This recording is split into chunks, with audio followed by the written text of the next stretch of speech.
What's good, folks? Coach Ronnie coming at you at Cheney Stadium down here in ATL, Georgia. Quick question for you. Do you want to get faster?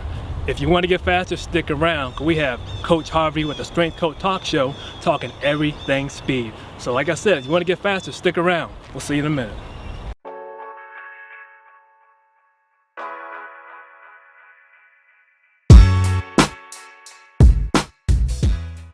What's good, folks? We are back at you. This is Coach Ronnie. Coach Wesley. With the Strength Coach Talk Show YouTube channel. We inform, educate and motivate. Now, you see something right there? Man, I don't know what it is. Something going on, Coach. I guess so. But anyway, we're talking speed today, folks. Talking speed. Now, Coach Wesley, you've been into football, track, all that. What are your most important elements when it comes to speed? Force. Force in the ground. Force in the ground. Now, like I like to say, absorb. Not absorb. Wait. That's the second time we've been distracted, Coach. I don't know what's going on. Look at this. Yo, how long you been sitting there? Man, what took y'all so long? Been waiting here for dang 20 minutes. So, aren't we talking speed today? Absolutely. All right, let's dive right in. Hey, what's going on, everybody? This is your man H2, the Strength Coach Talk Show. I'm right here with the co-host, Coach Wesley. Yep. And Coach Ronnie. So what we're going to discuss today in this speed episode is the relationship between strength training and speed and how they go together, or maybe they don't. Coach, what do you think and how important is strength training to create more speed, or is it? It's definitely important, in my opinion. Mm-hmm. I think what's more important is we talk about speed sometimes from a comprehensive standpoint. Okay. And we need to understand, like, what are we talking about? Are we talking about speed in a 40-yard dash? Mm-hmm. Or are we talking about speed as it relates to, 200 meters? Okay. All right. So those are two different applications. Now, do you suggest that strength training is ideal and has to be done? It has to be done. Okay. When I say it has to be done regardless of the distance. Okay. Mm-hmm. But the strength training is done with respect to the distance. Okay, but what about, let's just say, multi-directional speed in the sense of a field athlete? Okay. So most of directional speed is definitely an application of strength. Okay. Now, Coach Ronnie, my question to you dealing with the relationship between strength and speed is, does size dictate, your ability to create more or less speed? I'm going to say not necessarily size, but like hypertrophy. Okay. How much muscle you're able to put on. Muscle mass. Muscle mass. Okay. Yes, sir. Okay. Muscle mass. I'm gonna give you an example. They're extreme, but it's an example. You have a cross-country run. Okay. Right. When you're dealing with that distance, is it appropriate for you to be jacked at 220? Mm-hmm. Running a 4.240. Okay.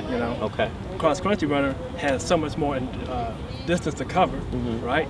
Endurance is the key factor. Gotcha. So he might be 50, 150, 160 pounds. Mm-hmm. He might be lean, right? But he doesn't have that necessary. He doesn't need that size. Gotcha. That's going to hamper him in the process. Right, in the long run. And won't be able to maintain that type of muscle mass and that size, period, just based on the way that the body uses carbohydrates, fats, and proteins. Absolutely, absolutely. You have certain sports, even though they can create power, they don't have the necessary muscle mass as some of those particular explosive athletes. Like, for example, I'll just say like Serena Williams or Venus Williams, mm-hmm. as tennis players. Right.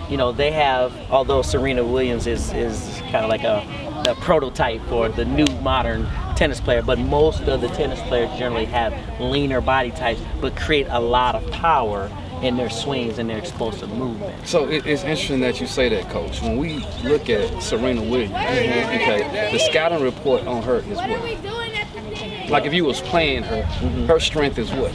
Oh, definitely her power. Absolutely. Okay, so that's why she's built like a brick house. That's true. Okay, that's true. And with that being said, I think although she's an excellent tennis player, mm-hmm. she has a genetic gift that put something in the game. Yeah. From an energy system standpoint that has made traditional athletes that participate in tennis, it made it very difficult for them to compete with her. Yeah, absolutely. Yeah. Okay. So the deadlift is a hip hinge pattern. A squat is a squat pattern. Right. Okay. Right. With that being said, that's pretty much the anatomy of the hip and how it moves in terms of generating force. Okay. Especially force, you know what I'm saying, going forward. Okay. So how I look at it is that, you know, I teach the deadlift, I teach the squat, whether it's loaded or not loaded. Right. Whether it's a back squat, front squat, whether it's a body weight squat. Right. Teach the hip hinge the same way. It's not necessarily about the resistance, but it's about, can you master those mechanics? Wow. You understand what I'm saying? Absolutely. And once I build strength through those lifts, I get it the fire through a hang clean. Okay. And the hang clean is so important. And a lot of people get caught up in the barbell being on the floor. Okay. But, you know, in athletic development, we're not necessarily looking to create Olympic weightlifters. We're looking to get people better in their sport.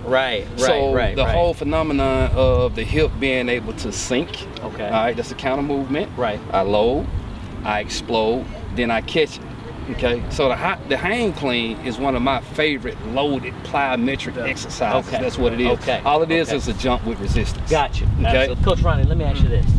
Now, with all that being said, that Coach Wesley just discussed with us, how do you translate that to a, let's say, a younger athlete to be able to give them strength training without load resistance?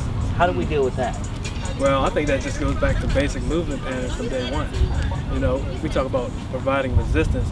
Can this young athlete, can he do a squat? Okay. Can he do a lunge? Can he perform basic movement patterns? Okay. We have to perfect those before we can consider any type of load. Absolutely. You know, so Absolutely. before we get to load, once we perfect these movement patterns, then we can introduce such things as plyometrics. Right. Maybe a frog hop. Okay. Maybe a jump squat. Gotcha. Things of that nature. But Okay. we definitely don't want to worry about overloading a young athlete. Right. Loading a young athlete. Absolutely. Perfect movement patterns, get them to understand plyometrics, and then we go from there.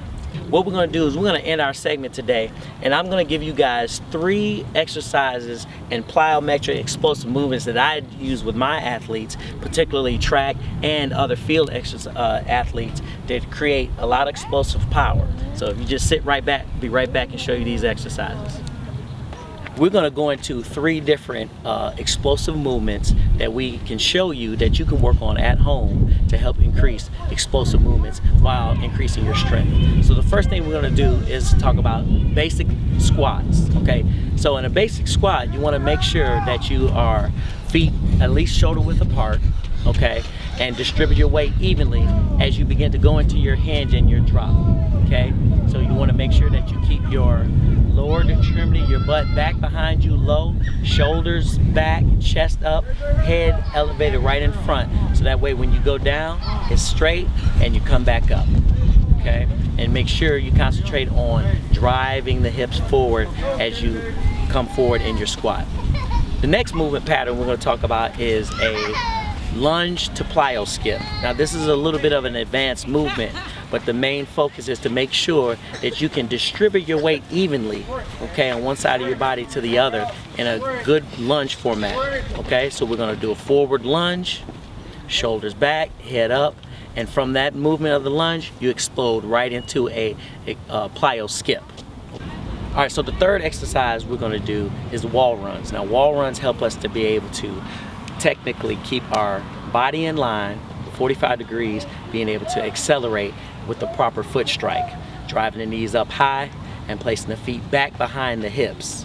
So those are wall runs, and these 3 exercises will definitely help you increase your speed and your strength. Thanks a lot, folks, for tuning in to the Strength Coach Talk Show. Now make sure you subscribe to this video, make sure you like this video, and make sure you share this video. If you want any information dealing with speed, strength, conditioning, tune in. Appreciate you. Have a good one.